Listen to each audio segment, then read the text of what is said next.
안녕하세요, 디메입니다. 오늘 할 내용이 무척 중요하고 정말 신경을 써서 봐야 할 부분이므로 꼭 오늘 내용은 시청하셨으면 좋겠습니다. 오늘 할 내용은 물건 히스토리 분석이 있는 생각보다 많은 분들이 쉽게 빠진 함정이라는 글에 대해서 보도록 하겠습니다.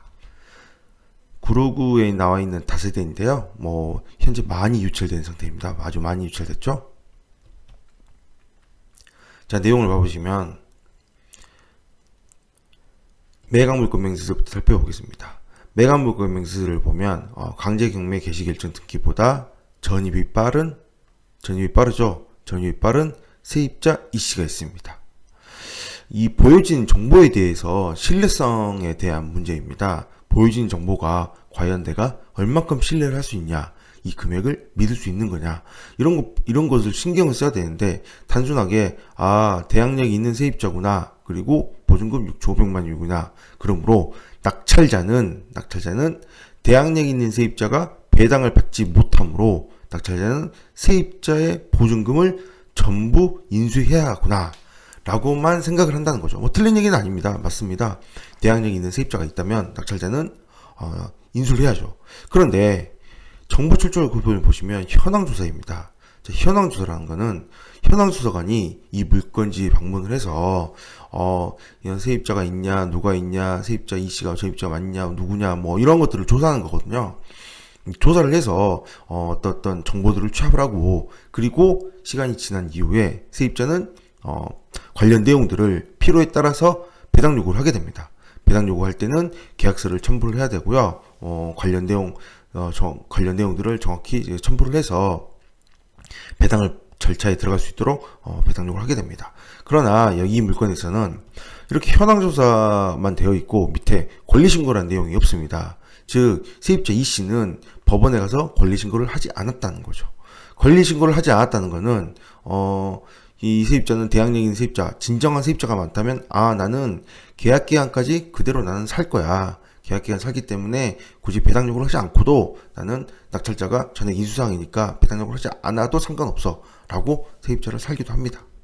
그런데 그렇다면 과연 여기서 살펴봐야 될 거는 현황조사에서 어떻게 6조 5백만 원이 나왔냐라는 겁니다. 말 그대로 현황조사관이 가서 이 E씨를 직접 만나서 얘기를 들은 것입니다. 권리신고를 한 게 아니기 때문에 여기에 계약서를 보여주면서 6조 5백이라 할 수도 있고, 또는 말로만 6조 5백이라 할 수 있고, 기타 등등의 사항들이 있는 거죠. 관련 서류가 제출되지 않은 상태에서 보증금을 6조 5백이라고 했다는 거에 중점을 둬야 됩니다. 과연 이 6조 5백만 원 신뢰하면 될까요? 낙찰 받고 갔더니 봤더니 6조 5백만 원입니다. 낙찰 받고 갔더니 인수상 6조 5백만 원인 줄 알고 낙찰 받고 갔는데 세입자가 다른 금액을 요구한다면 여기서 6조 5백만 원이 하지 않았냐 라고 얘기를 한다면 세입자는 뭐라고 얘기할까요? 죄송합니다. 착각했습니다. 그 전에 살던 보증금을 잘못 얘기했습니다. 또는 증액을 했는데 증액 전의 금액을 잘못 얘기했습니다. 이렇다면요, 꼭 세입자뿐만 아니라 세입자의 배우자라든가 또는 가족이 얘기할 수도 있거든요. 누가 얘기할 수도 알 수 없습니다. 그 다른 사람이 얘기를 했다면 신뢰가 떨어질 수도 있거든요. 그래서 이렇게 6조 5백만 된 상태에서는 당연히 현황조사부터 살펴봐야 됩니다. 현황조사를 봤더니 특별히 다른 언급이 없이 6조 5백만 원이라만 기재되어 있습니다. 점유기간, 점유법은 다른 얘기들 전혀 없죠. 있는 상태에서 과연 이 가격이 맞을까 의심을 한번 해봐야 되는데, 다행히 이 물건 같은 경우는 단체 물건입니다. 현재 이 물건은 5번 물건인데요. 총 6개의 물건으로 1, 2, 3, 4번, 6번의 물건 번호가 있는데, 자, 내용을 보시면 다른 물건들도 한번 살펴보겠습니다. 보다시피 1번, 이게 5개 물건, 나머지 5개 물건이 전부 현재는 기각 처리가 되어 있고, 나머지 물건들이 크기가 조금씩 다르지만, 보증금을 봐보면 1억 3천에 배당 요구를 했고요. 즉 계약서를 제출했다는 거죠. 권리신고를 했죠. 자, 2번 물건 권리신고를 했고요. 1억 6천 배당 요구를 했습니다. 그리고 3번 물건 권리신고 했고요. 1억 6천 배당 요구를 했고요.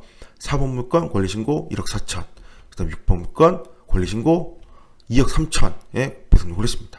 전부 다 이렇게 비슷한 평수이긴, 이 마지막은 좀 크긴 하지만 다른 평수들도 이렇게 배당 요구를 했는데, 실제 금액들이 이렇게 1억 3천, 1억 6천, 1억 6천, 1억 4천, 2억 3천이 나오고 있습니다. 이렇게 높은 금액들이 나와 있는데 이 물건이 6,500이 맞을까요? 당연히 의심을 해봐야 되지 않을까요? 너는, 이 사람은 내가 아는 사람이, 물론 아는 사람이어서 싸게 해주거나, 뭐, 기타, 다른 내용들도 있을 수 있습니다. 그러나, 딱 잡을 것 같을 때, 1억 3천 또는 1억 4천을 요구한다고 한다면, 정말 큰 문제가 되겠죠. 그래서, 과연 이 물건이 6,500원 맞는지, 이 권리신고, 현황 조사되는 내용만을 믿지 말고, 이렇게 현황 조사는 제대로, 이 물건은 얘기했죠. 2억 3천이라고, 그리고 권리신고도 2억 3천이라고 했습니다. 정확히 그 금액이 6,500원 맞는지 확인을 해야 되고, 확인하지 않고 입찰하는 거는 정말 조심해야 됩니다. 진짜 6,500만 원을 생각했지만 그 이상이 되면 문제가 생길 수도 있으니까. 이렇게 권리 분석은 하나에 나와 있는 정보만을 가지고 분석하는 게 아니고 이 서류, 저 서류, 다른 물건까지 다 찾아보면서 비교를 해보면서 권리 분석을 해야 됩니다. 이렇게 어떤 상황들이 좀 의심이 갈 만한 상황들이 나온다면 더 조사를 해보고 조사가 된다면 입찰을 해도 되겠지만 그렇지 않고 찜찜한 상태에서 입찰하는 거는 좀 그렇겠죠? 네, 이상입니다. 오늘 여기까지 하겠습니다. 감사합니다.